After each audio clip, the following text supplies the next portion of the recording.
Bueno, entonces como comentaba, en el encuentro de hoy vamos a trabajar sobre lo que consideramos o podemos identificar como etapas en el ciclo de vida de un proceso de intervención, particularmente de un proyecto.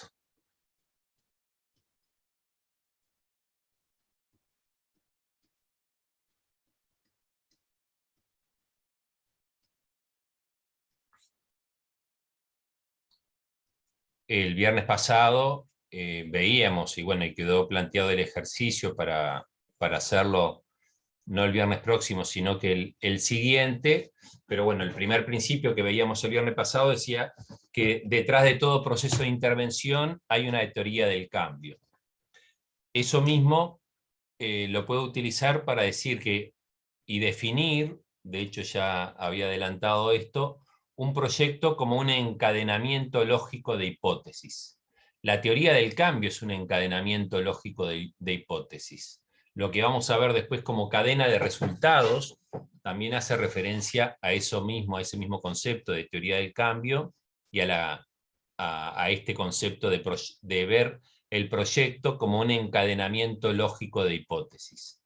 En la presentación del viernes pasado, bueno, lo que identificábamos básicamente eran 4 niveles mejor dicho, 3 niveles de objetivos y las actividades, ¿no? Y veíamos cómo las actividades, el desarrollo de las actividades nos permitían tener resultados de corto plazo, que en la jerga, en el lenguaje de proyectos vamos a llamar productos o componentes, que los resultados de corto plazo nos van a permitir lograr resultados y nos van a llevar, si alcanzamos esos resultados de corto plazo, a resultados de mediano plazo, que en la jerga, en el lenguaje de los proyectos, probablemente llamemos propósito, y que el alcanzar ese propósito, resultados de mediano plazo, va a contribuir a alcanzar resultados de largo plazo. Ese era el modelo que veíamos como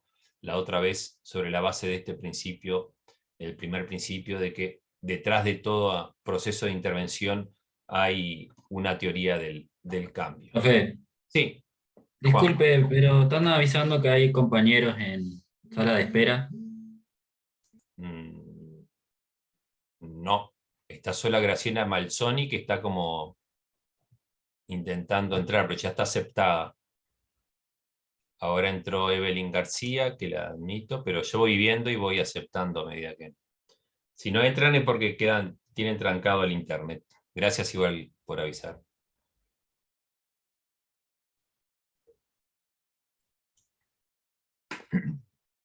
Pero bueno, entonces retomando este principio que planteábamos el viernes pasado, detrás de todo proceso de intervención hay una teoría del cambio, y fundamentalmente lo que decía en cuanto al concepto de proyectos, ver los proyectos como un encadenamiento lógico de hipótesis. Eso es una teoría del cambio. Decir que si desarrollo actividades voy a poder alcanzar esos resultados de corto plazo, productos. Si entrego esos resultados de corto plazo voy a poder alcanzar resultados de mediano plazo, el propósito, por ejemplo, de un proyecto, y si alcanzo el propósito voy a contribuir a resultados de más largo alcance, que incluso en algún caso se podría llamar o se podría hacer referencia al impacto, el impacto de un proyecto. Es una cadena de resultados que, bueno, en definitiva lo vamos a retomar como concepto, no el viernes próximo, sino que el siguiente. En términos de las etapas, hemos dicho que el punto de partida de todo proceso de intervención, bueno, lo pongo como el punto cero, ¿no? El punto de partida, de arranque de un proceso de intervención, bueno, hace normalmente referencia a una situación problemática.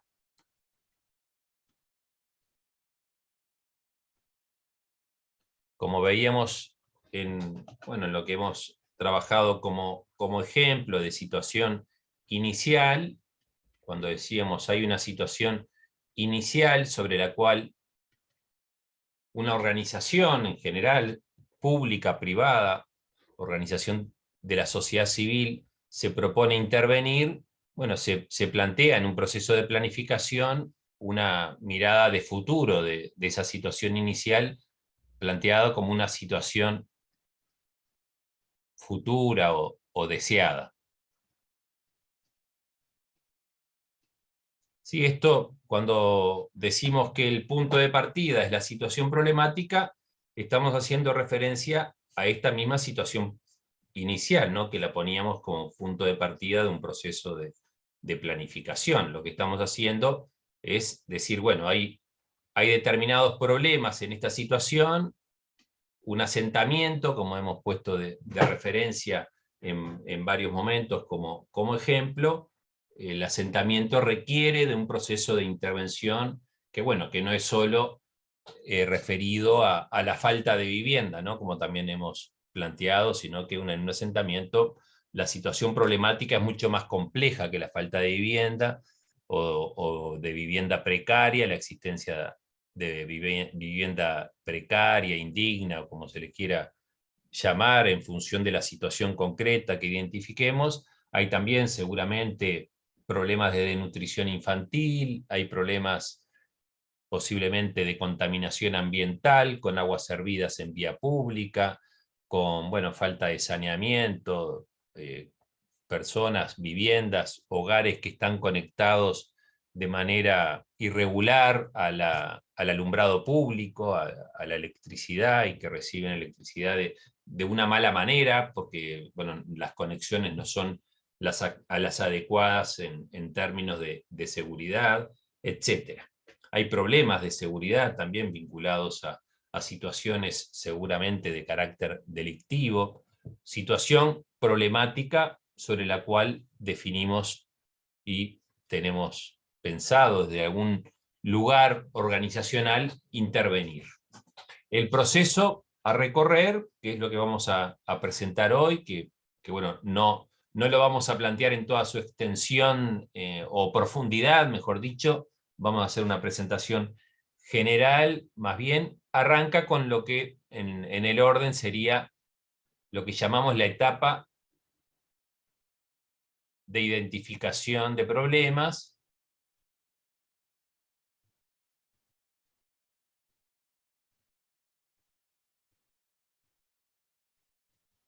y búsqueda de soluciones.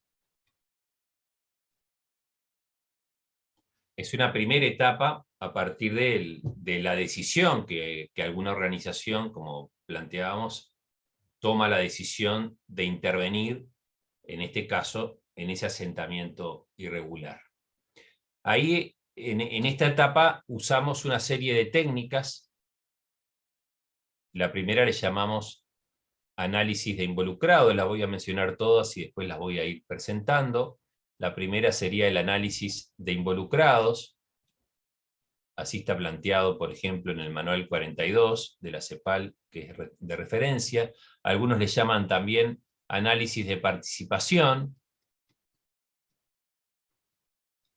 Lo comentábamos en algún momento, bueno, supone armar un mapeo de actores. En esa situación problemática, como poníamos en el ejemplo cuando hablábamos de este proceso como un proceso de intervención, identificamos problemas, A, B, C, D, todos los que fui mencionando, pero también decíamos, acá identificábamos actores, ¿no? La comisión barrial, los vecinos que son dirigentes, concejales, líderes o lideresas de procesos que se van desarrollando en ese barrio, en ese contexto, en ese entorno.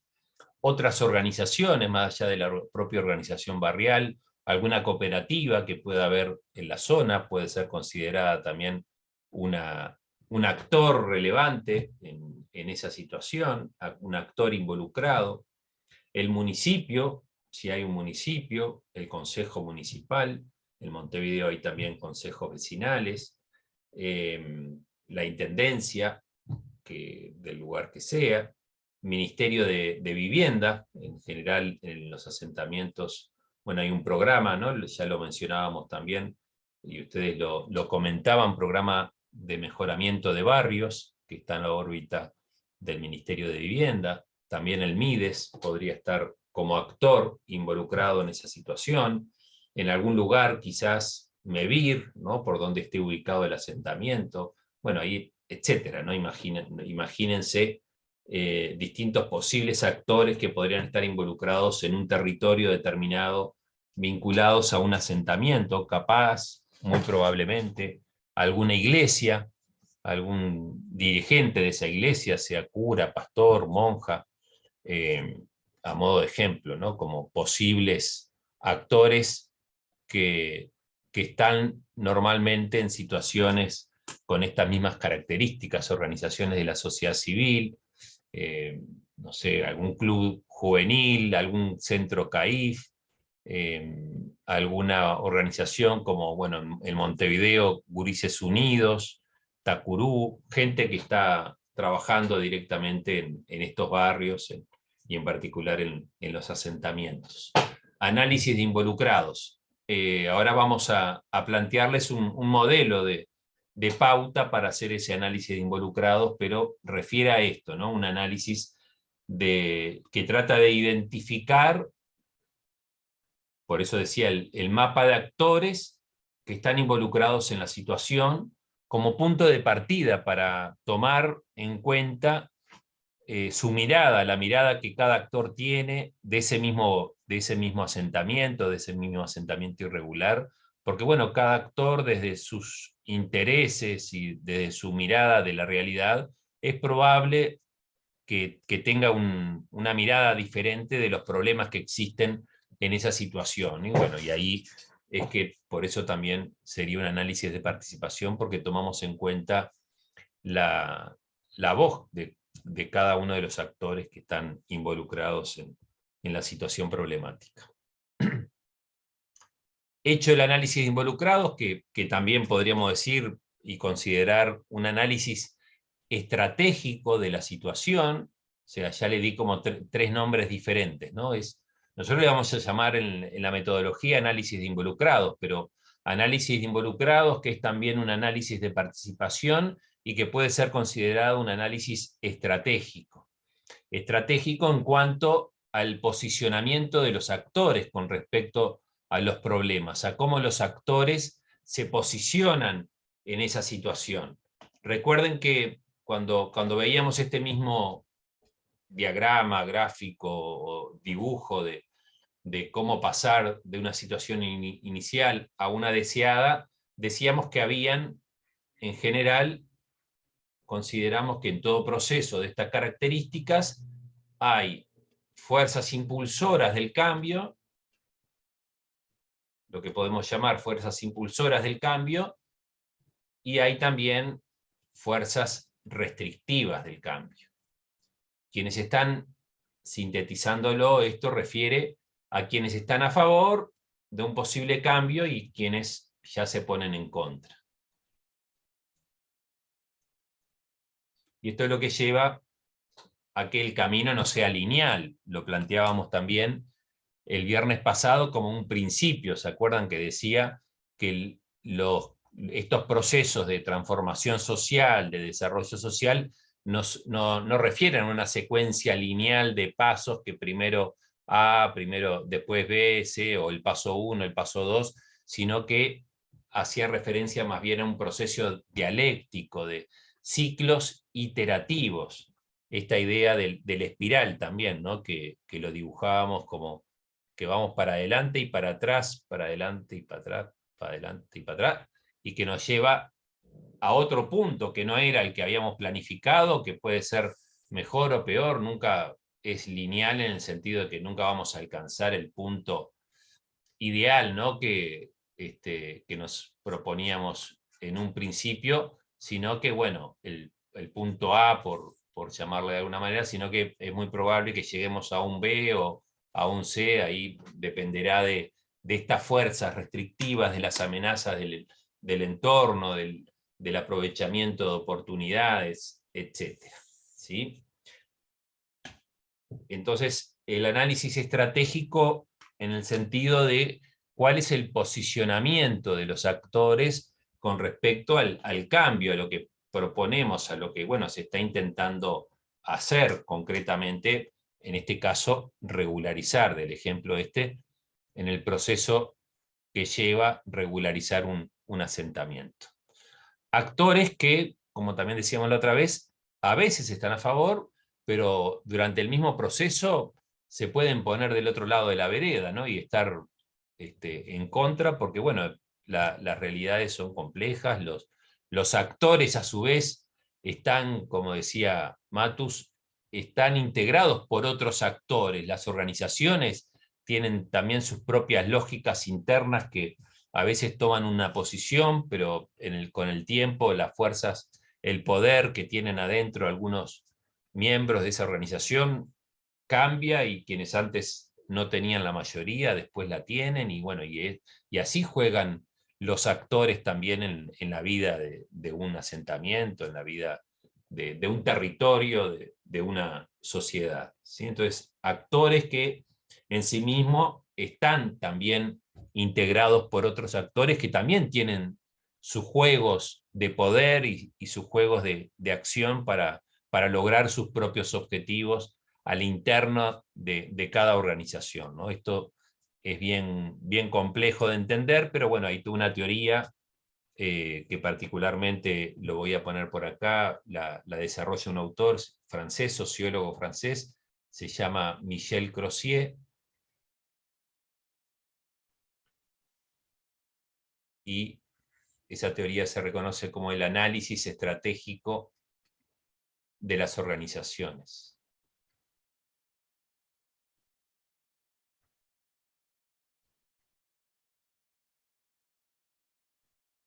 Solo como referencia, ¿sí? Para que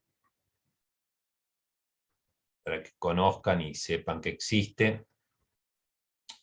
Crozier, bueno, es contemporáneo, falleció hace unos 5 o 6 años, con unos 90 y pico de años, 90 y poco años, y bueno, se reconoce como el padre, ¿no? En esto del patriarcado, son todos padres los autores de algo, el padre de la sociología de las organizaciones, ¿no? Y bueno, y en particular, tomándolo para esto del análisis de involucrados, es que tomamos de Crozier este concepto de análisis estratégico, en tanto el posicionamiento que toman los actores en un proceso de transformación social, de cambio social, ¿sí?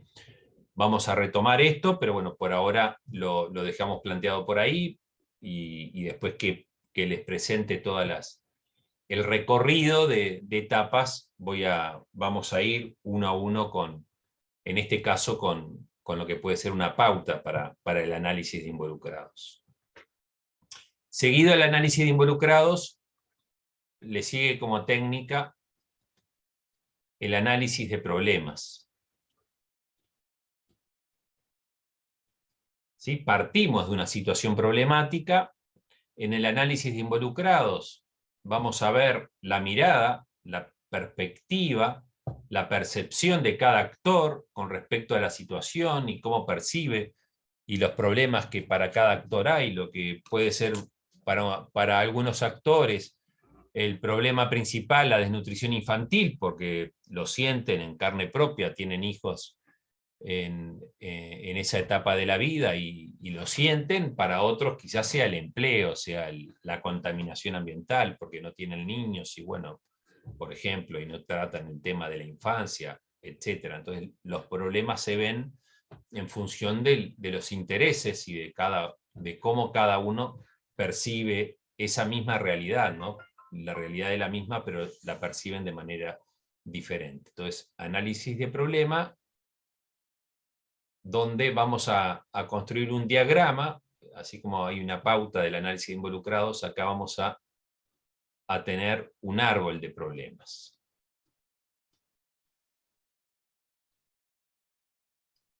Básicamente el árbol de problemas nos permite ubicar los problemas en relaciones de causa y efecto. Tratamos de identificar lo que sería en esa situación problemática el problema principal, lo que sería el tronco, el tronco del árbol. Las causas son las raíces y los efectos son las ramas del árbol. Vamos a ver cómo se dibuja eso y bueno, tratar de construir algún diagrama para verlo más gráficamente. Después del análisis de problemas, bueno, pasamos a un análisis de objetivos. ¿Sí? Y con el análisis de objetivos, lo que terminamos construyendo es un árbol de objetivos.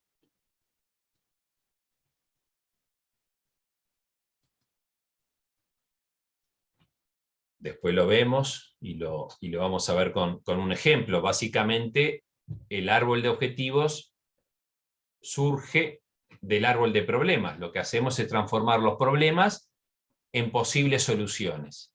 Si un problema en un lugar determinado identificamos como problema principal el estado nutricional de los niños inadecuado, bueno, eso transformado en objetivo va a pasar a ser estado nutricional de los niños y niñas mejorado. ¿Sí? Es traducir, en principio, es un poco más complejo que eso, pero en principio supone traducir lo negativo, ¿no? Viendo el árbol de problemas como lo negativo, a algo positivo en términos de soluciones, objetivos, frente a cada problema, un objetivo. Y como otro análisis, en esta etapa 1, termina esta etapa en lo que llamamos el análisis de alternativas.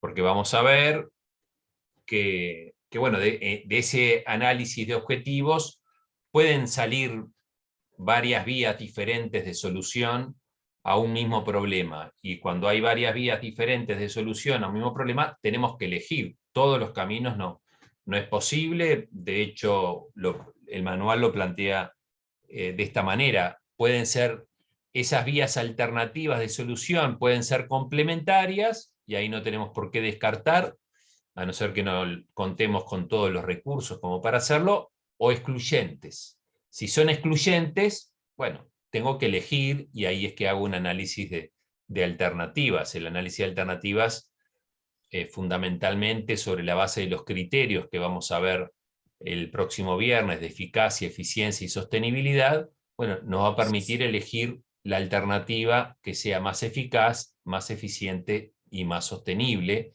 o por lo menos que en este momento nos dé garantías de eficacia, eficiencia y sostenibilidad. Adriana, ¿querías comentar algo? Sí, sí, pero ya quedó claro el tema de cuando son excluyentes las alternativas. Ahí va. Bien, por ejemplo, voy a poner un ejemplo bien simple.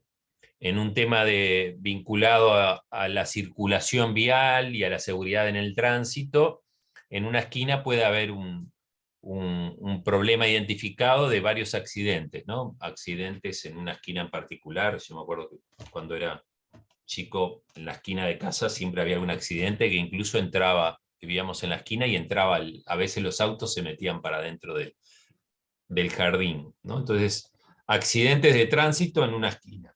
¿Cuáles son las soluciones que se les ocurre que pueden aparecer para solucionar ese problema en una esquina en particular?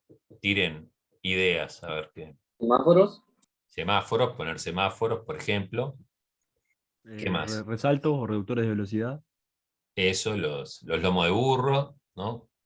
Reductores de velocidad, que pueden hasta Cartelería de pare, señalización. Ahí va, señalización, cartel de pare.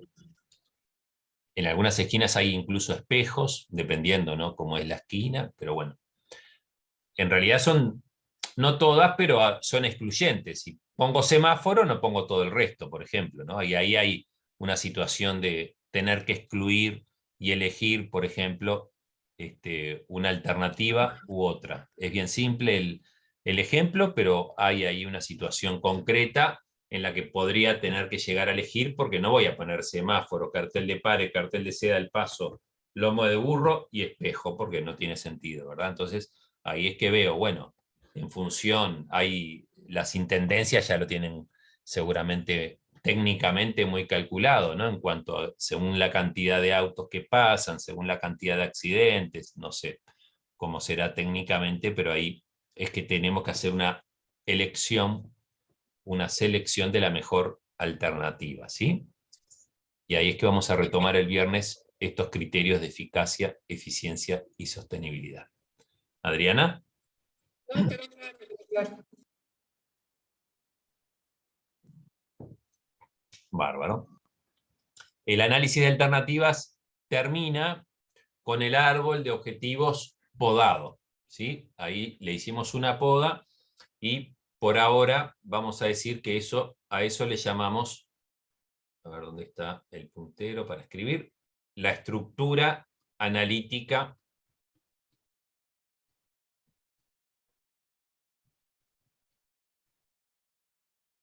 del proyecto. Por eso es que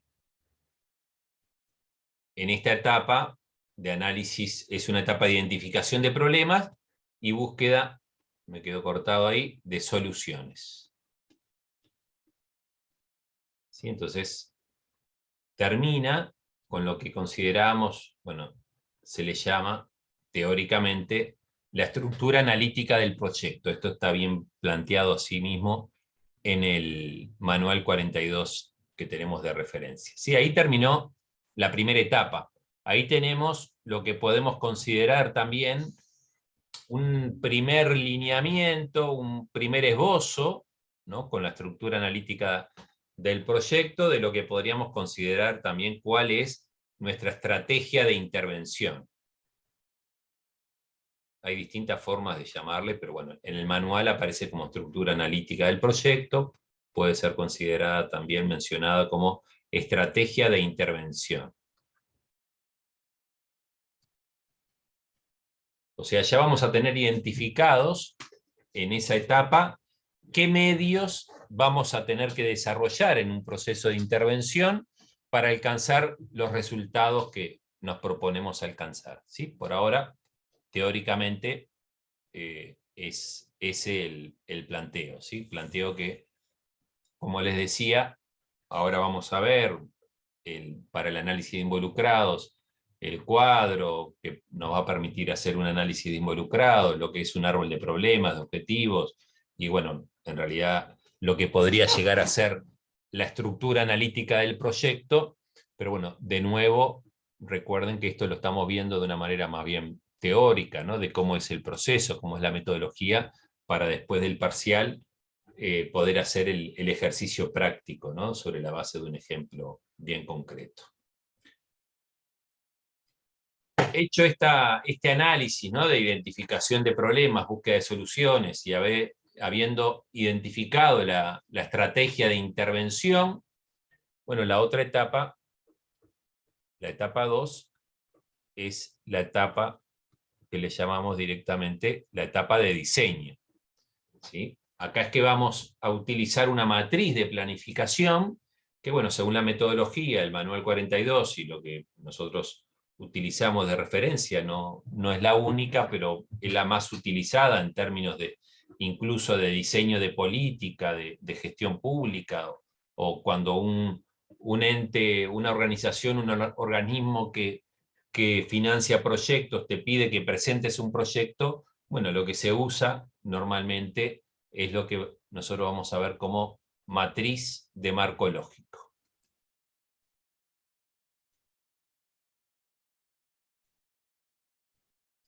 Incluso a la metodología se le llama metodología de marco lógico. Es por eso que, si no lo vieron, se los muestro, es que por eso que acá ya aparecen como ejemplos. Bueno, hay un ejemplo de una matriz de marco lógico en educación primaria, hay una matriz de marco lógico de agua y saneamiento, ya tienen ahí ejemplos de lo que es una matriz de marco lógico para que la tengan ya identificada y vean de qué se trata, ¿no? Se lo puedo mostrar si no lo han visto, solo como para que tengan identificado. Está acá. No, acá no.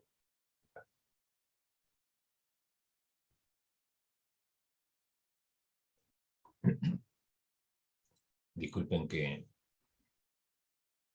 me fui del lugar. Matriz de marco lógico. ahora sí, de qué estamos hablando cuando hablamos de una matriz de marco lógico. Bueno, de este esquema lógico, ¿no? Que tiene 4 columnas y 4 filas. La fila de más arriba es donde voy a poner el objetivo más general, que le voy a llamar fin. La segunda fila es la del propósito, ese resultado que veíamos de mediano plazo. La tercera fila son los componentes, bueno, en algún caso se le llaman también resultados, nosotros también los nombramos como productos, estos bienes y servicios que se entregan durante el proceso de intervención, esos resultados que aparecían en la teoría del cambio como resultados de corto plazo, y la cuarta fila refiere a las actividades, que en este ejemplo no están desarrolladas, pero irían aquí, a partir de aquí, en esta cuarta fila, lo vamos a dibujar en pantalla para que lo puedan ver más concretamente a qué nos referimos. ¿Sí? Entonces, segunda etapa, etapa de diseño, matriz de marco lógico. ¿Sí? 4×4. Después la dibujamos en una hoja completa. ¿Sí? Solo para que tengan ahí idea de la etapa 2, que es la etapa de diseño. La etapa 3, después que diseño, ejecuto. Entonces, etapa de ejecución. ¿Sí? La etapa de ejecución es la que marca los tiempos de un proyecto.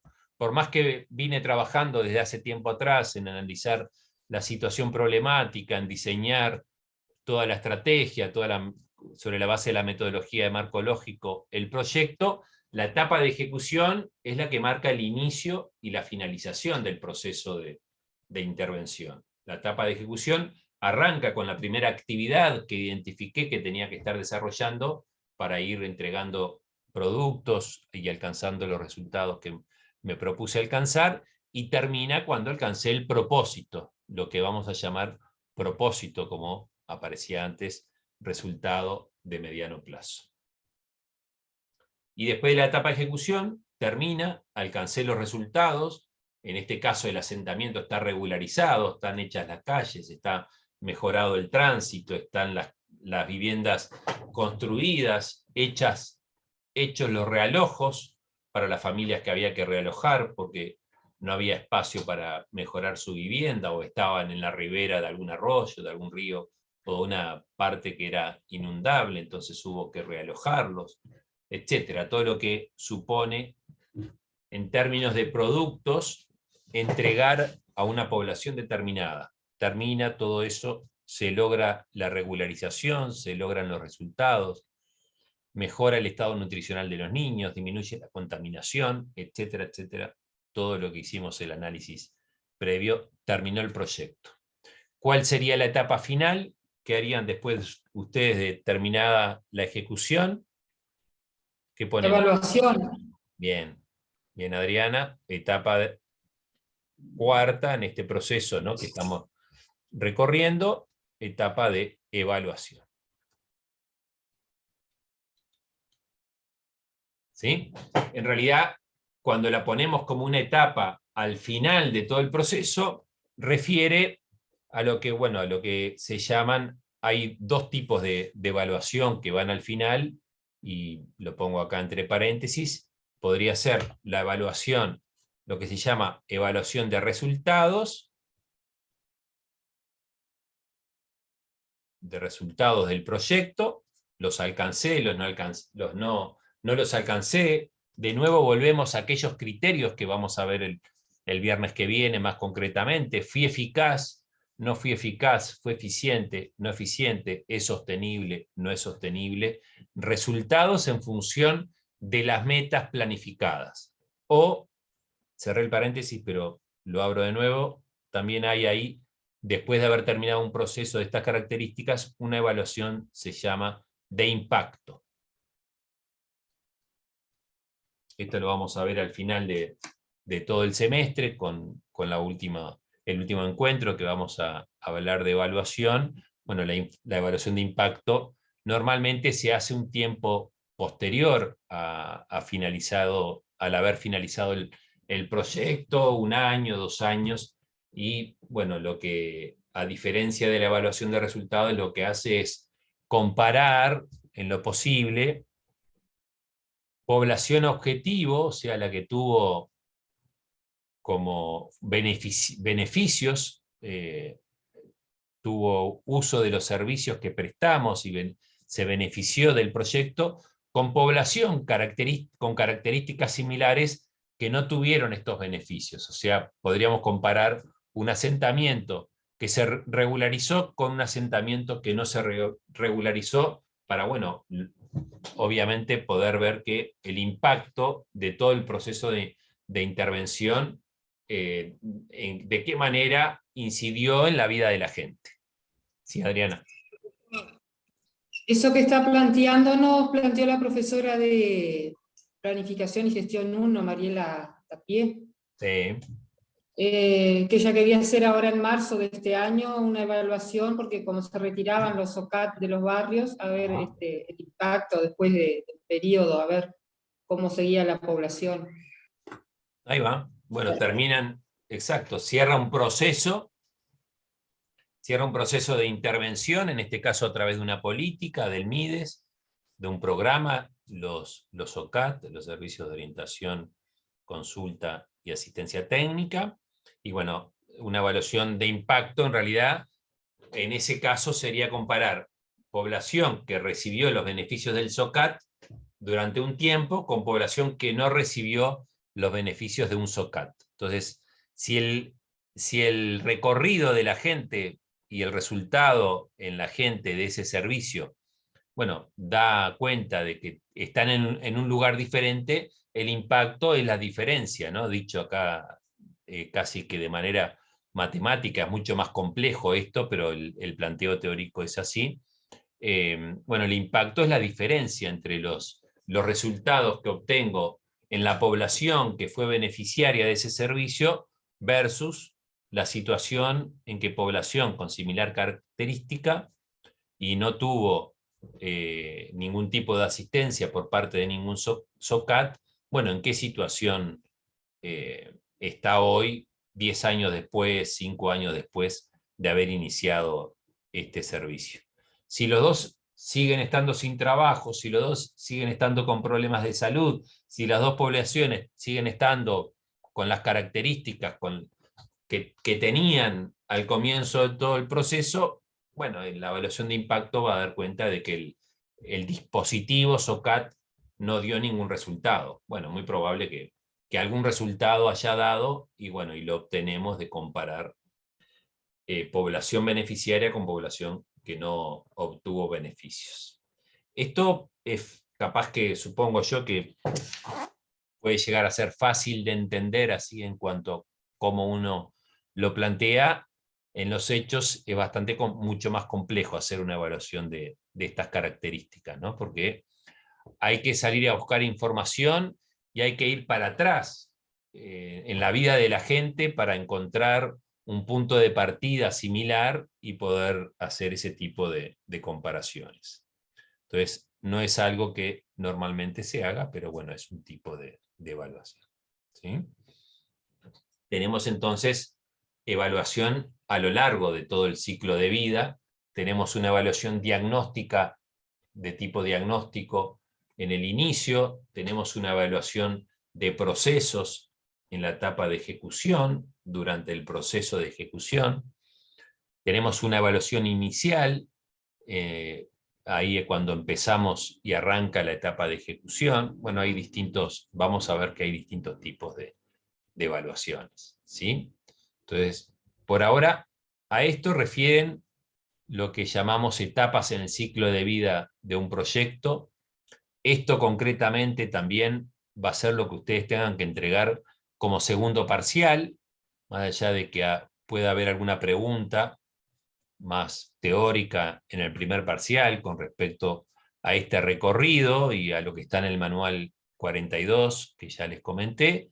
Pero bueno, el segundo parcial, ya que lo tenemos ahí esto dibujado, bueno, básicamente consiste en presentar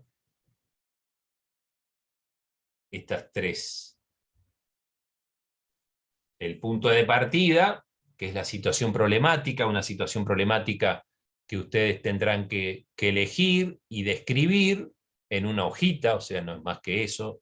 Ustedes van a ver el ejemplo que vamos a trabajar sobre el caso Palmira, y bueno, y van a tomar de referencia ese caso para poder tomarlo de espejo y ver cuál es la dimensión, qué es lo que esperamos con ese segundo parcial, y bueno, de esa situación problemática van a tener que hacer un análisis de involucrados, van a tener que hacer un árbol de problemas, un análisis de problemas, un árbol de objetivos, identificar la estructura analítica de esa situación y diseñar una matriz de marco lógico.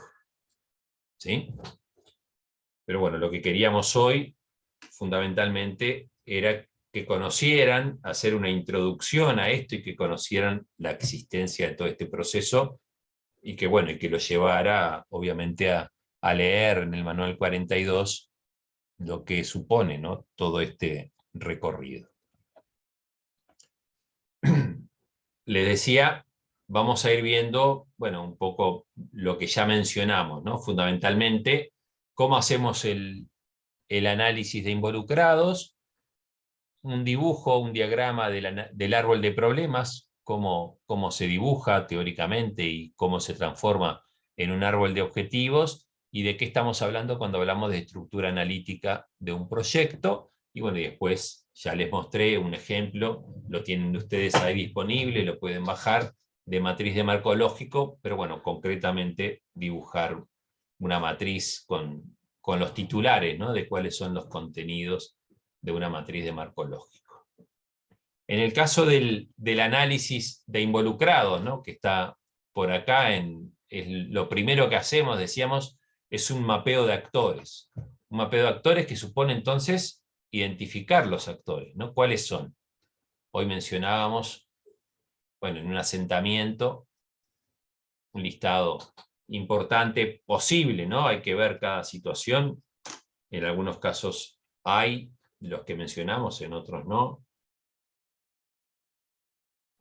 Lo que puede ser, sobre todo en Montevideo, aunque tienen también trabajo en el interior, Gurises Unidos como una ONG, bueno, puede que esté en Salto Aldeas Infantiles, o en otro departamento alguna organización de la sociedad civil. Actores involucrados en esa situación. Y esto, tantos renglones como actores existan hayamos identificado en esa situación. Para el caso de Palmira, vamos a hacer un análisis de involucrados. La idea es que para cada actor veamos lo que podemos identificar como intereses. Intereses que pueden ser políticos, por ejemplo, un alcalde, una alcaldesa en un territorio determinado tiene como interés, bueno, uno podría decir regularizar el asentamiento, pero también lo que nos interesa más ver el interés a partir del cual se mueve el actor, lo mueve, lo influye a actuar de determinada manera, y bueno, muy, ¿cómo se dice?, etiquetando situaciones, o podríamos decir que un alcalde, una alcaldesa, el interés es político, ¿no? Es la reelección, por ejemplo, por decir algo diferente a lo que naturalmente podríamos llegar a ver en el interés de un alcalde frente a un asentamiento irregular, que puede llegar a ser la regularización. Pero bueno, la idea es que ir un poco más allá, ¿no?, en el análisis, y verlo, por ejemplo, desde ese punto de vista. Intereses en este caso políticos, pueden ser interés también económico. El otro día, cuando mencionábamos también lo del asentamiento, y en esto de las fuerzas restrictivas o fuerzas impulsoras del cambio, decíamos, bueno, acá hay actores en esta situación que no, por más que esto se supone trae beneficios a la población, hay actores que se van a resistir a ese cambio porque, bueno, por ejemplo, viven de la actividad económica delictiva y el asentamiento irregular le favorece en esa actividad. Entonces pueden haber ahí intereses desde ese lugar. El análisis supone entonces identificar actores, sus intereses, lo que decíamos hoy en términos de cuáles son los problemas percibidos por cada actor, ¿sí? Que puede que sean comunes en algunos casos, pero seguramente no en todos, los recursos que cada actor puede llegar a tener a favor o en contra del proyecto. Me surge ahora como ejemplo cuando se instaló la planta de Botnia en ese momento, hoy UPM en Fray Bentos, bueno, todo el listado de actores, ¿no? que en esa situación identificábamos, y bueno, y concretamente estoy pensando en la asamblea de Gualeguaychú, que se creó en función de esa situación y que usó como recurso de poder, en este caso, el piquete. ¿Se acuerdan que cerraron los puentes? Bueno, cerraron el puente Fray Bentos Portunzué, y bueno, y fue un recurso utilizado, es intangible ese recurso, no siempre es material, el recurso no siempre es mano de obra, no siempre es dinero, no es siempre son materiales, puede ser, por ejemplo, un piquete, como en el caso del ejemplo o una huelga, un sindicato puede usar como recurso el parar la producción, el hacer una huelga, etc. Adriana, ¿ibas a comentar algo? Profesor. Capaz que... Porque había aparecido ahí el micrófono desmuteado. Ah, fue sin querer. No hay problema. Entonces, recursos, y podríamos identificar también para cada actor lo que aparece como el mandato. ¿Cuál es el mandato? Los mandatos de cada actor. Un alcalde tiene como mandato, una alcaldesa tiene como mandato, bueno, servir a los intereses de los vecinos de determinado lugar, ¿no? El mandato refiere a la misión, a la razón de ser de cada actor.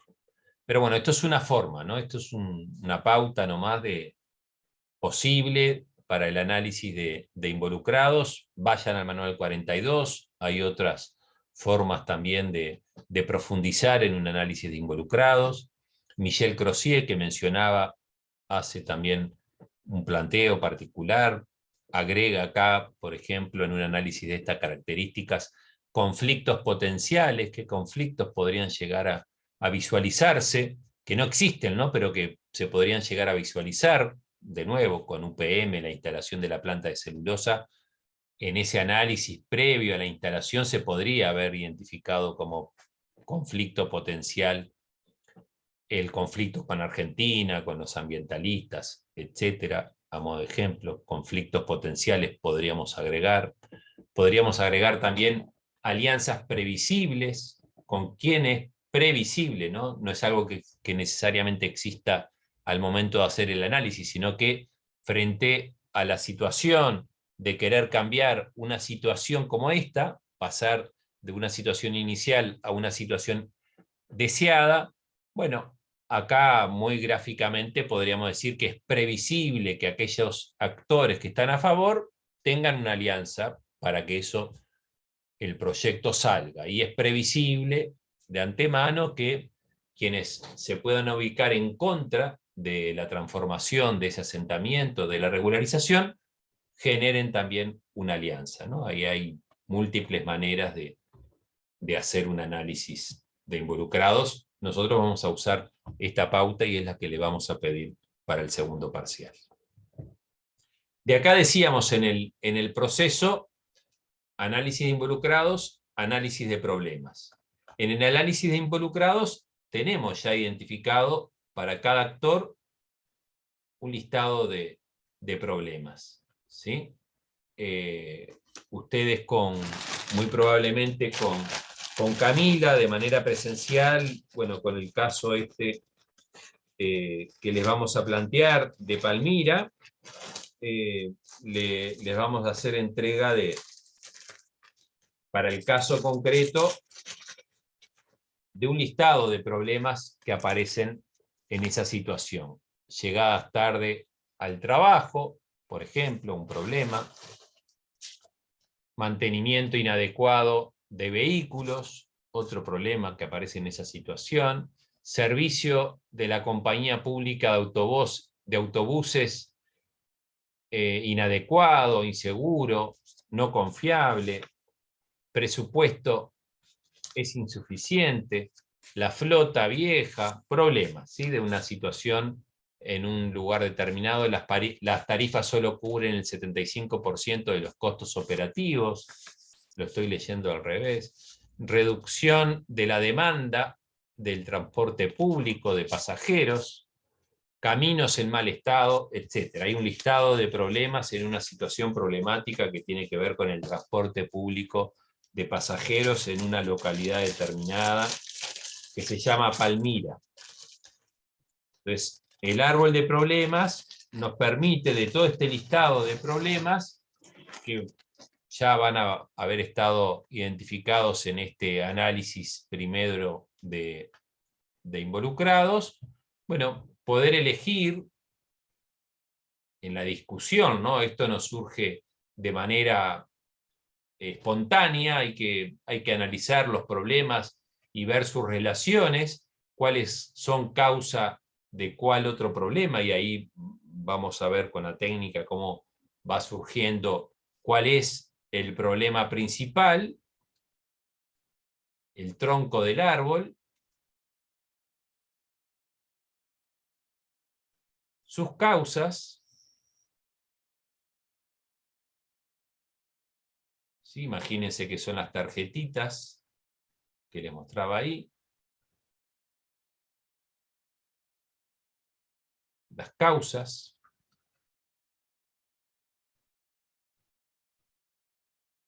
que a su vez pueden tener otras raíces, otras causas, ¿sí? Y los efectos.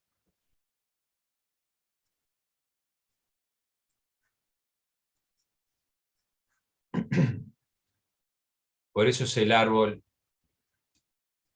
de problemas. Porque tenemos el problema principal, que es el tronco del árbol, las raíces, que son las causas, y los efectos, que son las ramas del árbol. En este caso de Palmira, en el ejemplo de los problemas que les estaba ahí un poco mencionando, que aparecen en las tarjetas, bueno, vamos a ver que el problema principal es el servicio que presta la compañía es inadecuado, ineficiente e inseguro. Lo digo para que lo puedan ver bien gráficamente. Hay problemas con los choferes. Choferes conducen mal. Hay problemas con la flota en mal estado. Por ahí aparecía flota vieja. Y bueno, está en mal estado porque es vieja la flota, por ejemplo. Ahí dice vieja. Y puede ser también que esté en mal estado porque hay un mantenimiento inadecuado de la flota. ¿Sí? Para que se imaginen esto de las relaciones de causa y efecto. ¿Sí? Hay otro conjunto de problemas que tiene que ver con demoras frecuentes.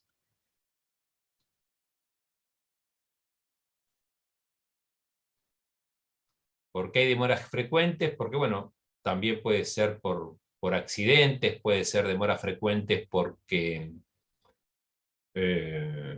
se rompen en vía pública, como es vieja y el mantenimiento es inadecuado, se van rompiendo, y bueno, y ahí hay demoras. Además, no hay una organización, o mejor dicho, podemos decir, organización ineficiente de los servicios, ¿no? de la frecuencia, de los recorridos.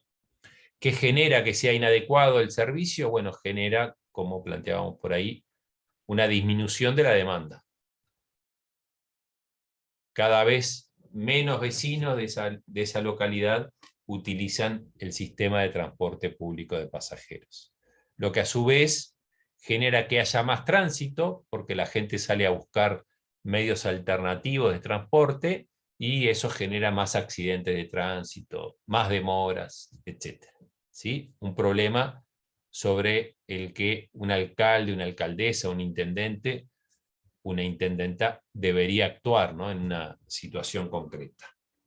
Árbol de problemas ya no es una situación problemática, genérica, que está planteando la necesidad de actuar, sino que ya es una situación que me está diciendo cuáles son los problemas y me está ordenando, ¿no? De hecho, esto me permite ya identificar sobre dónde es que tengo que actuar.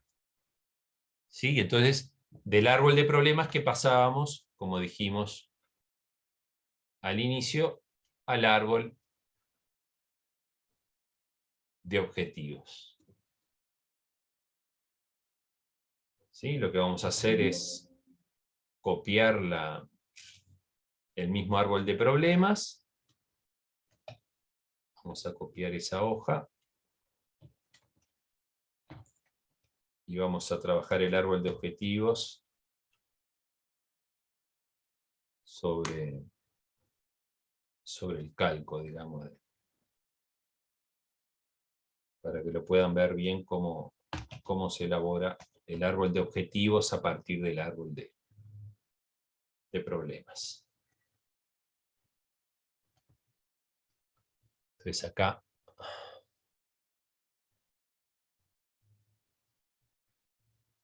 ya no es más árbol de problemas. Bueno, lo escribí acá, pero lo copié el árbol de problemas de antes en esta hoja para hacer acá mismo el árbol de objetivos. Como le decía hoy, en principio supone traducir los problemas en soluciones.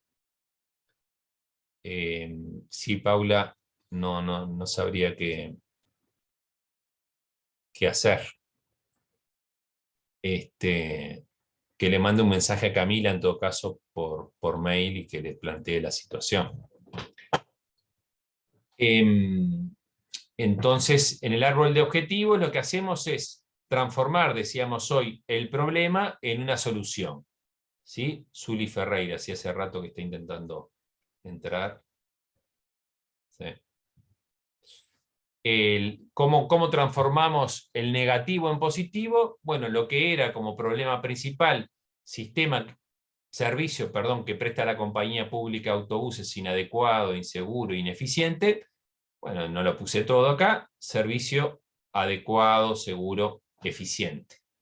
¿Sí? Lo que decía en términos de los choferes, conducen mal, choferes conducen bien, choferes, bueno, ahí se redacta en función de lo posible, choferes cumplen con la normativa de seguridad, que es una forma de decir choferes conducen bien, puede ser muy vago, entonces podríamos decir choferes conducen de acuerdo a la normativa.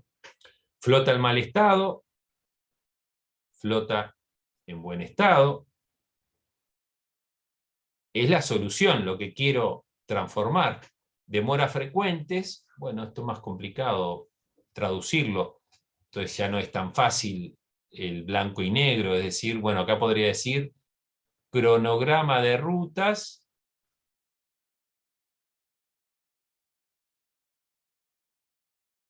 optimizado, por ejemplo. Cronograma de rutas optimizado. Entonces, bueno, ya me da idea de por dónde es que tengo que intervenir. Y bueno, acá es relativamente fácil. Para tener la flota en buen estado, tengo que hacer un programa de renovación de ruta, tengo que hacer una mejora en el mantenimiento de los vehículos.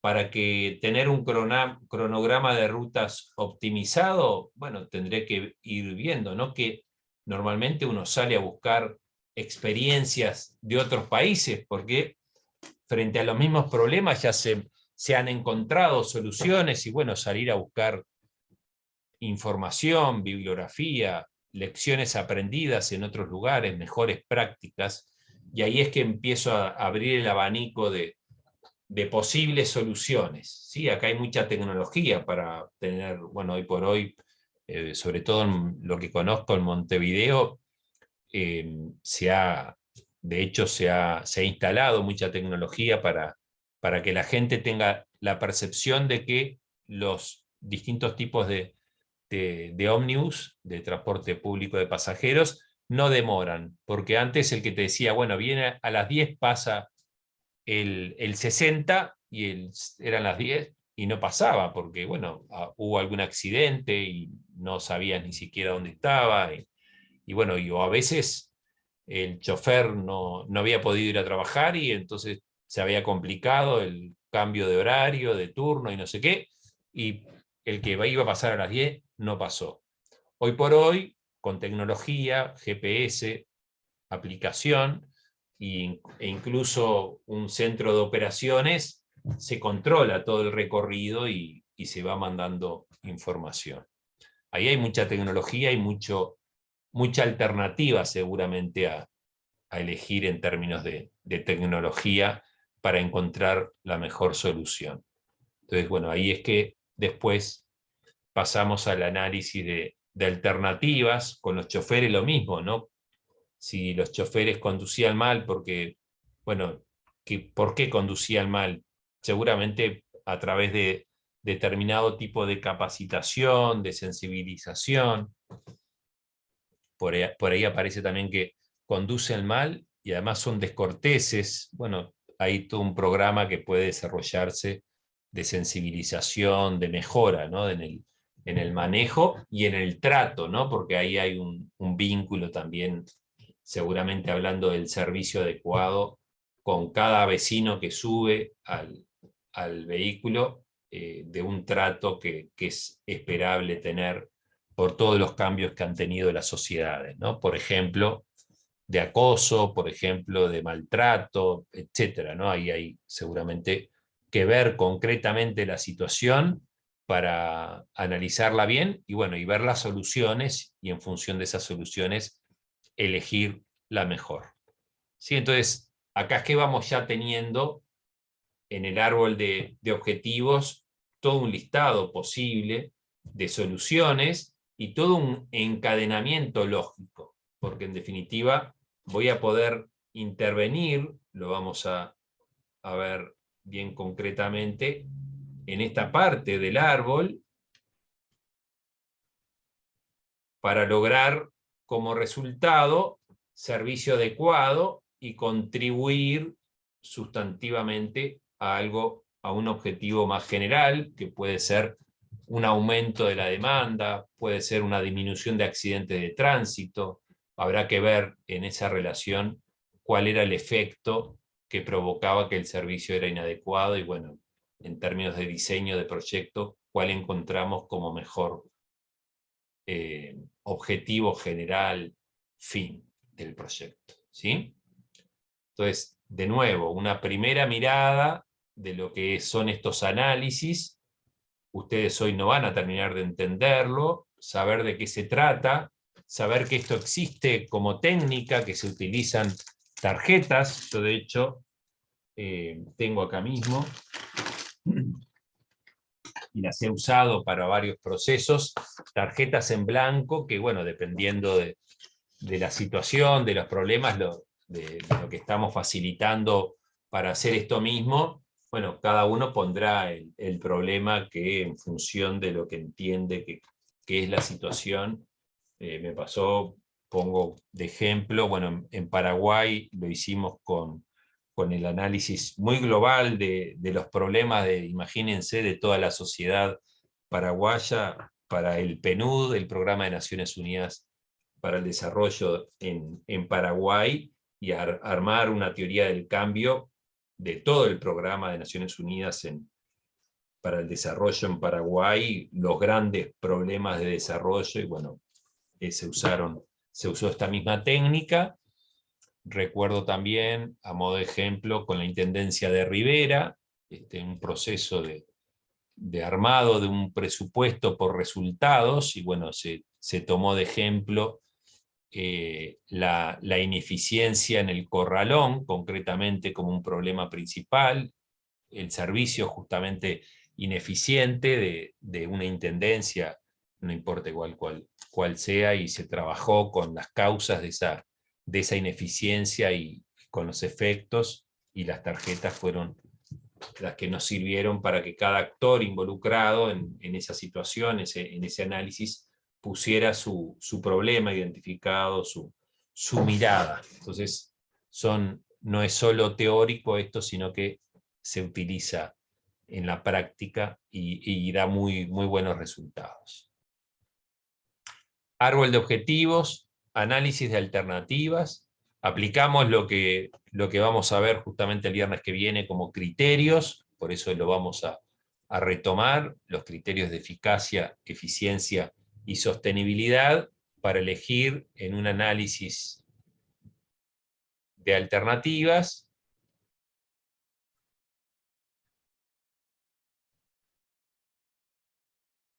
lo que digo un poco en chiste, en realidad mal dicho, pero la más mejor, la mejor de las alternativas, la mejor estrategia de intervención, la mejor relación medios-fines, lo que en la teoría se le llama esa relación a nivel de problemas, causa y efectos, a nivel de soluciones, medios que voy a entregar para alcanzar determinados resultados, determinados fines. ¿Sí? Relación medio-fines, que termina siendo lo que llamamos la estructura analítica del proyecto, que básicamente se constituye de un propósito, el objetivo central, un fin, los componentes,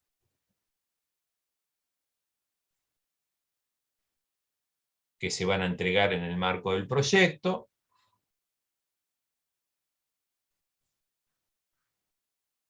componente 1, choferes, componente 2, flota, componente 3, cronograma de rutas, como el ejemplo que habíamos planteado, y para cada componente, actividades. Actividades 1.1 para el componente 1, 1.2, 1.3, hasta la actividad 1N en el componente 1. En el componente 2, lo mismo que actividades, actividad componente 2, 1, actividad componente 2, 2, actividad componente 2, 3, hasta actividad componente 2, N, como un proceso que me va a dar cuenta de cómo tengo que elaborar ese componente, cómo voy a poder entregar ese producto. Y para el componente 3, lo mismo, ¿no? Gráficamente, un poco sería esto para el componente 3, actividad 1, actividad 2, actividad 3, hasta la actividad N, la que identifique como proceso.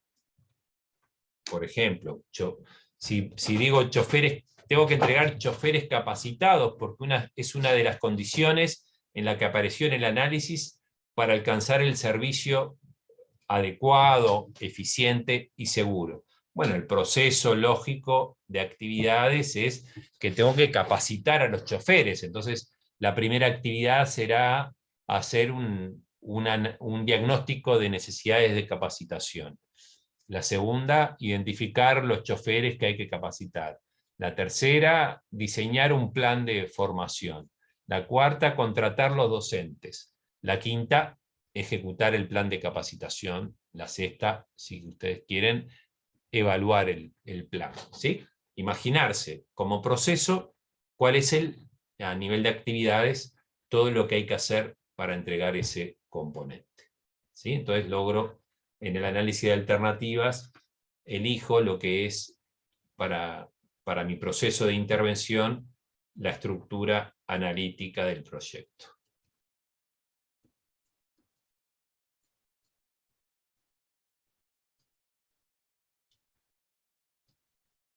¿Qué es lo que me va a servir para poder después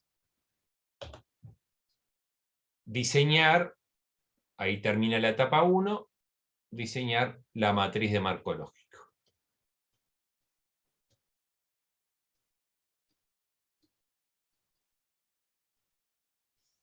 Que como le decía hoy, y lo voy a dejar en titulares, y con esto terminamos, bueno, es una matriz 4×4, ¿sí? A veces me sale más de derecha la línea, no es tan sencillo.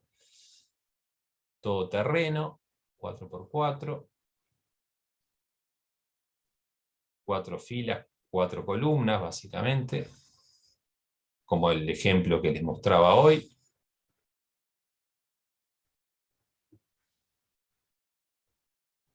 Donde en la primera columna tengo lo que se llama el resumen narrativo de objetivos. Resumen narrativo de objetivos. ¿Qué voy a poner ahí? Lo que está básicamente lo que está en la estructura analítica del proyecto. Tengo ya identificado el fin, tengo ya identificado el propósito, tengo identificados los componentes, y tengo identificadas las actividades.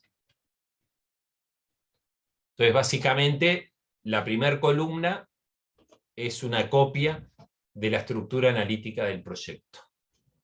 Voy a tener un propósito, esa es una condición planteada en la metodología. Voy a tener posiblemente un fin, puede que por lo de las ramas también identifique más de un fin, pero bueno, la idea es identificar al que más contribuye el propósito a lograr en términos de fin. Tengo identificados los componentes, y bueno, para cada componente, en términos de diseño, es importante que para el componente 1 sepa bien cuáles son las actividades. Entonces 1.1, 1.2, 1.3, hasta 1n son las actividades que voy a tener que desarrollar para entregar el componente 1, y así sucesivamente, según la cantidad de componentes, 2.1, 2.2, 2.3, 2n, para entregar el componente 2, etc. Primera columna, resumen narrativo de objetivos, reitero, es casi una copia. ¿Por qué digo casi? Bueno, para ustedes va a ser una copia porque ustedes lo van a hacer en el parcial lo van a entregar diseñado uno atrás del otro, pero en un proceso de intervención, a veces hay un salto entre que uno hace todo el análisis y llega a una estructura analítica del proyecto y se pasa a la etapa del diseño de la matriz de marco lógico.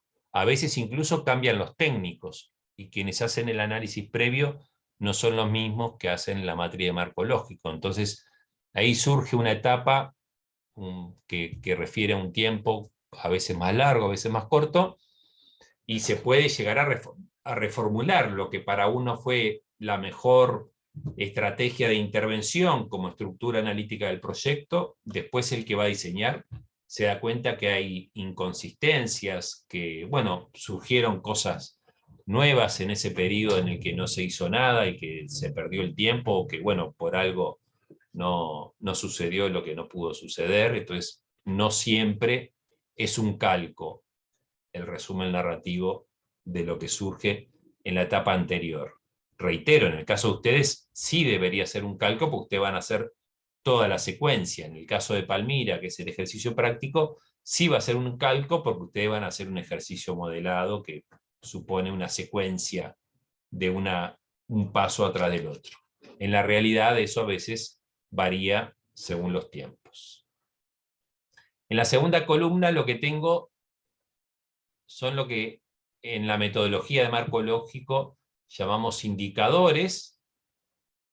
Para cada nivel de objetivos voy a tener un indicador por lo menos para cada fin, un indicador para el propósito, un indicador para cada componente por lo menos, y a nivel de actividades el presupuesto. ¿Sí? Las actividades no tienen, según la metodología, un indicador, lo que tienen las actividades es el costo. Identificado el costo de cada actividad, que es lo que me da a dar el presupuesto. ¿Sí? Cuando ustedes vean la pauta de entrega del segundo parcial, van a ver que alcanza con poner un signo de pesos, no tienen que hacer ningún cálculo, pero sepan que ahí va supuestamente el presupuesto. ¿A qué me refiero con estas letras que refieren a metas en el diseño del indicador? Bueno, que cada indicador debe estar elaborado en términos de metas de cantidad, calidad y tiempo. El indicador me debe indicar justamente en qué momento ese resultado se va a obtener, con qué cantidad, cuánto es la meta para mí de un buen resultado y en qué términos de calidad. ¿Sí? Todo esto, obviamente, lo vamos a trabajar con detenimiento. La tercera columna se le llama medios de verificación.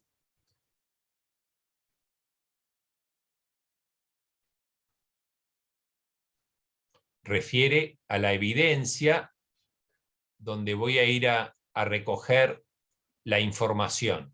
¿Sí? ¿Dónde voy a ir a buscar el dato de ese indicador? Pongo un ejemplo.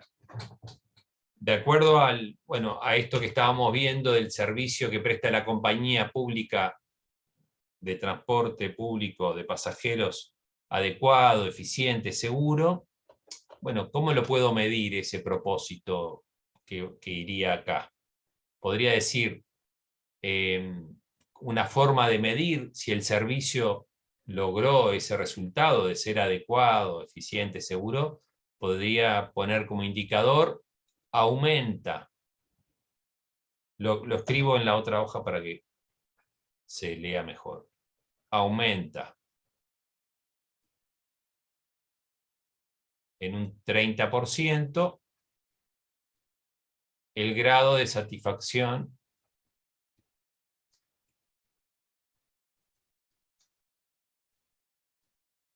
de los pasajeros, de los usuarios del servicio. Como es una medida que está referida al propósito y el proyecto termina cuando alcanzamos el propósito, bueno, podemos poner acá, porque se sabe cuándo es, al finalizar el proyecto.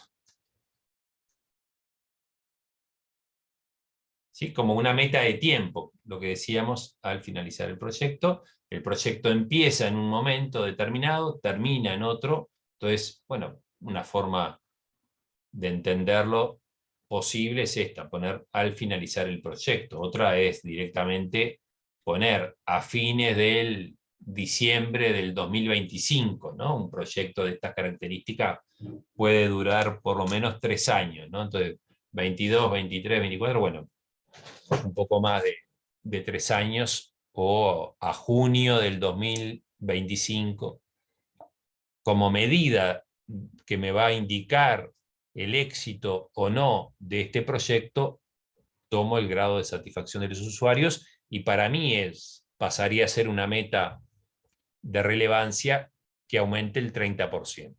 Obviamente todo esto es negociable, ¿no? Los actores involucrados, las personas que financian el proyecto, la propia empresa, en este caso de pasajeros pública, etcétera. Bueno, el 30% no se pone al azar, ¿no? Se pone porque es una medida que indica en esa situación concreta el éxito del servicio mejorado, que es lo que se busca alcanzar. ¿Dónde voy a ir a buscar? ¿Cuál es el medio de verificación? ¿Qué se imaginan? ¿Qué medio de verificación utilizarían? ¿Cuál sería la fuente de información de este indicador? ¿Cómo lo hago? ¿Cómo voy a medir eso?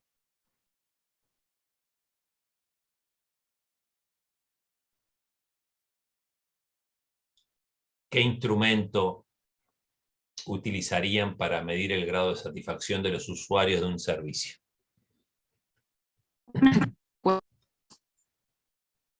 Se entrecortó. Una encuesta, profe. Ahí va. Bien. Tipo de 1 al 5, así.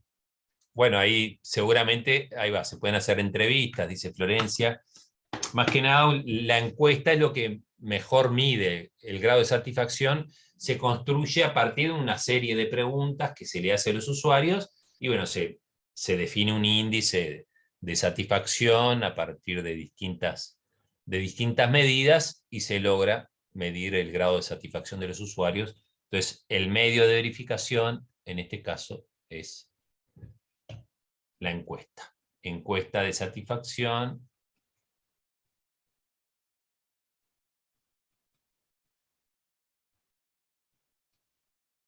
aplicada a los usuarios del servicio de transporte público. ¿Sí? Ahí va. Entonces, tercer columna, medios de verificación.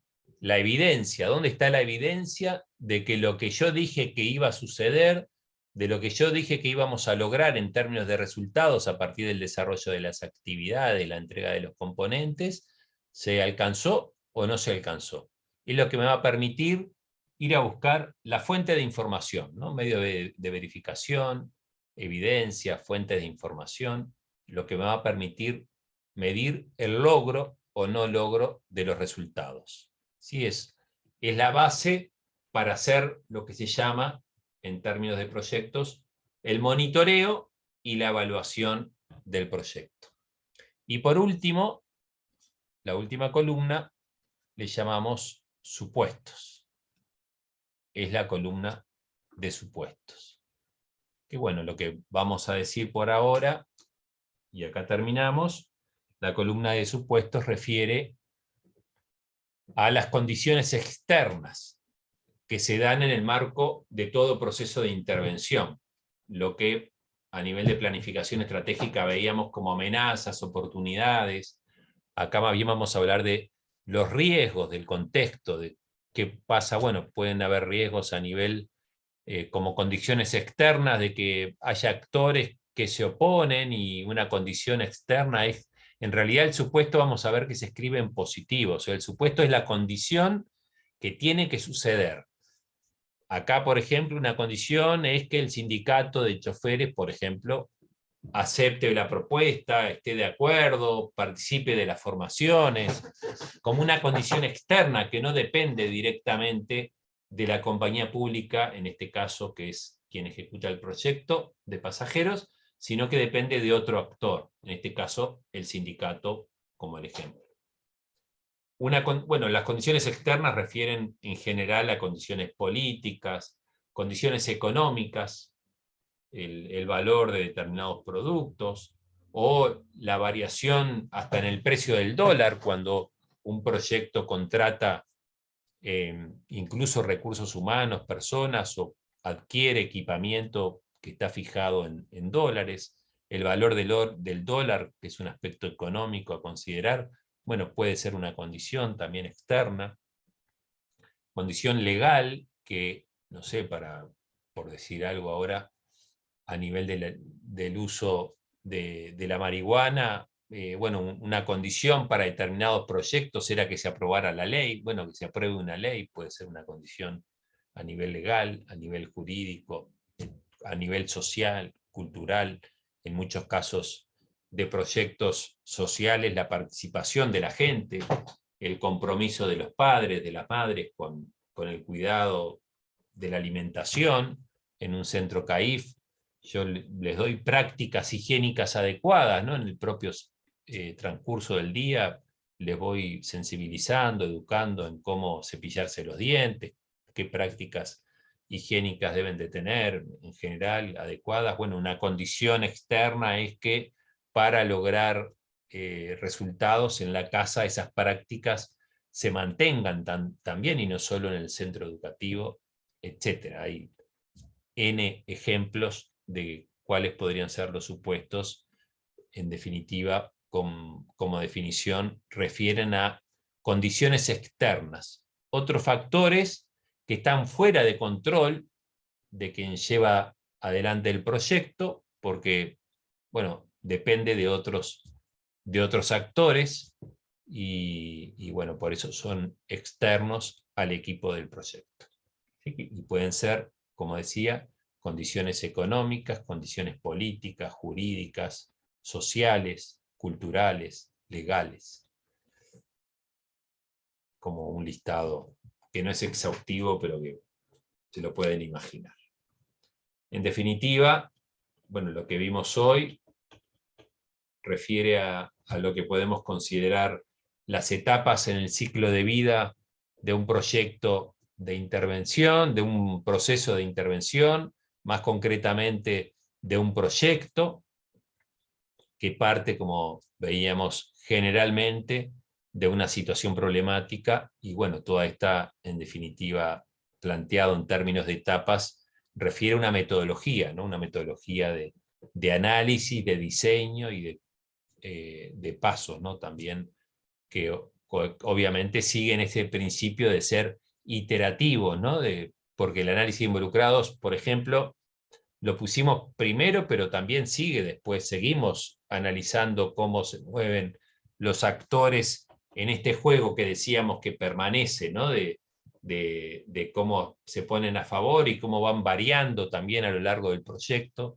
Entonces, si bien hago un análisis de involucrados al principio, como responsable de un proyecto, tengo que mantener ese análisis incluso de problemas y de ver si lo que estamos haciendo en función de un análisis que hice en un momento determinado se mantiene, si cambian las situaciones.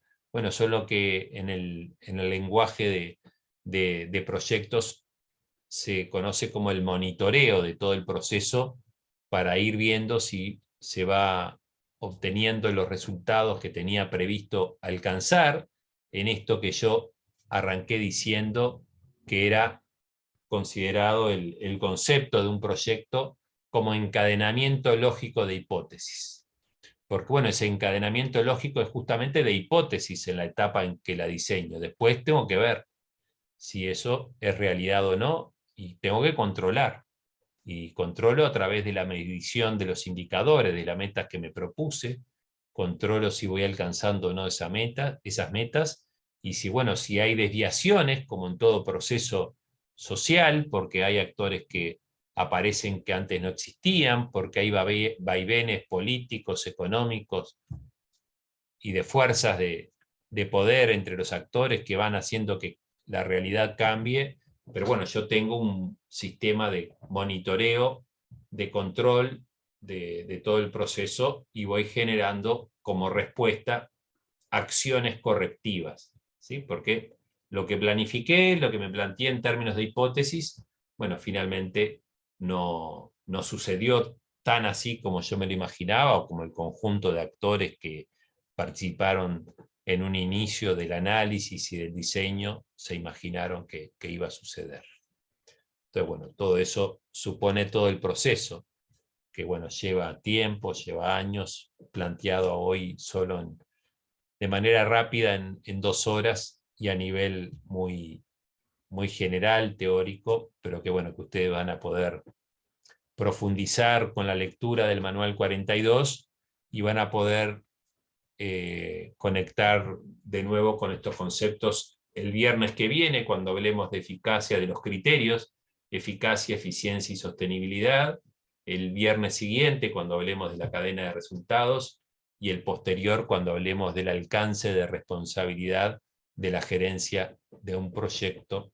Vamos a seguir hablando de esto y vamos a usar esta misma presentación. De hecho, ya la queda guardada para retomar y para tener memoria de esto mismo que ya vimos, y en función de eso seguir trabajando los otros contenidos que tenemos por delante antes del parcial y que van a seguir profundizando con un ejemplo después del parcial. Por acá entonces, a no ser que quieran comentar algo, hacer alguna consulta, algún planteo, algún comentario, estaríamos terminando. Profe, Sí, poner el último cuadrito, el de sí. Mira, voy a poner primero el que vimos en el que yo diseñé, digamos, en este. ¿Lo ven ahí?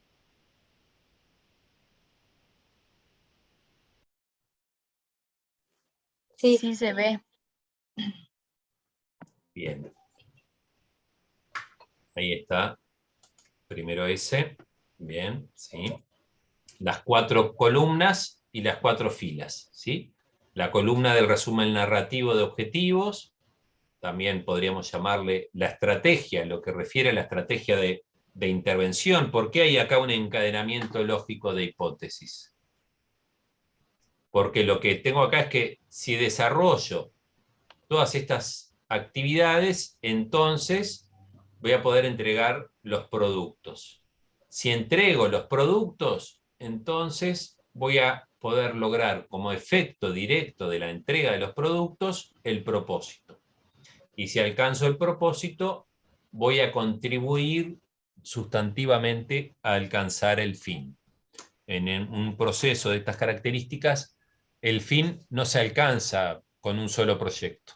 Se alcanza seguramente con la intervención de otros factores, de otros proyectos, de factores externos, y por eso lo que decimos es, el propósito está direccionado a alcanzar el propósito, perdón, el proyecto está diseñado para alcanzar el propósito, y alcanzando ese propósito se contribuye sustantivamente a alcanzar el fin. Sí, ahí hay un encadenamiento lógico de hipótesis. Vamos a retomar esto con la cadena de resultados.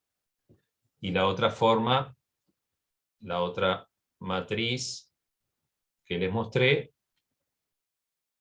es el ejemplo que ya ustedes tienen ahí disponible de hace tiempo atrás.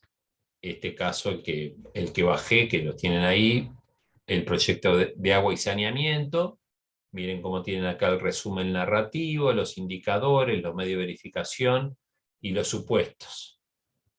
Tenemos un fin, contribuir, esto que acabo de decir, el fin contribuyo a alcanzarlo a través de un propósito, con la entrega de componentes. Ahí hay 1, 2, 3, 4 componentes, y actividades que acá no están identificadas, pero que deberían ir ahí. Para cada componente, el listado de actividades.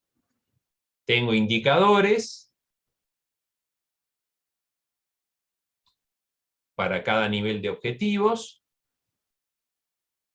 ¿Sí? A veces más de un indicador, porque un solo indicador no siempre es suficiente. Voy a tener el presupuesto para las actividades. Tengo los medios de verificación, bueno, una encuesta. En general acá aparecen encuestas, informes, encuestas, documentos contables, etc. Y tengo finalmente supuestos, ¿sí? Matriz de marco lógico, que bueno, ya que lo mencioné hoy, hasta acá llega el segundo parcial. Tienen que entregar un análisis, la descripción de una situación problemática, el análisis de involucrados con eso que le mostraba y que vamos a retomar, el árbol de problemas de la situación esa, el árbol de objetivos, el análisis de alternativas, la estructura analítica del proyecto y la matriz de marco lógico. Se supone que vamos a poder lograr hacer todo esto en el tiempo que nos queda al terminar el semestre. ¿Alguna otra pregunta, pedido, comentario, duda, deseo? Yo, por ejemplo, les deseo un buen fin de semana. Mañana tengo que dar un taller similar a este en Canelones con Muchas gracias. alcaldes y alcaldesas y concejales y concejalas de Canelones. Así que voy a repetir esto mismo Ayer lo di en otro grupo de jóvenes que están haciendo un curso de formación política. Pero bueno, seguimos en contacto, nos vemos el viernes próximo.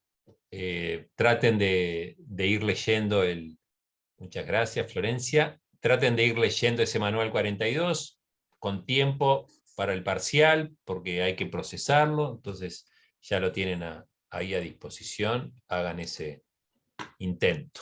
Muy bien, gracias. Bueno, gracias, profesor. Profe, Chao, buen fin de profe. semana. Que pase Estén bien. bien, muchas Feliz Día del gracias. Trabajador para el domingo. Ay, cierto, igualmente para Ah, quienes perdón, feliz día. trabajan. Felicidades, feliz día. Chao, chao, gracias. Cerramos por acá.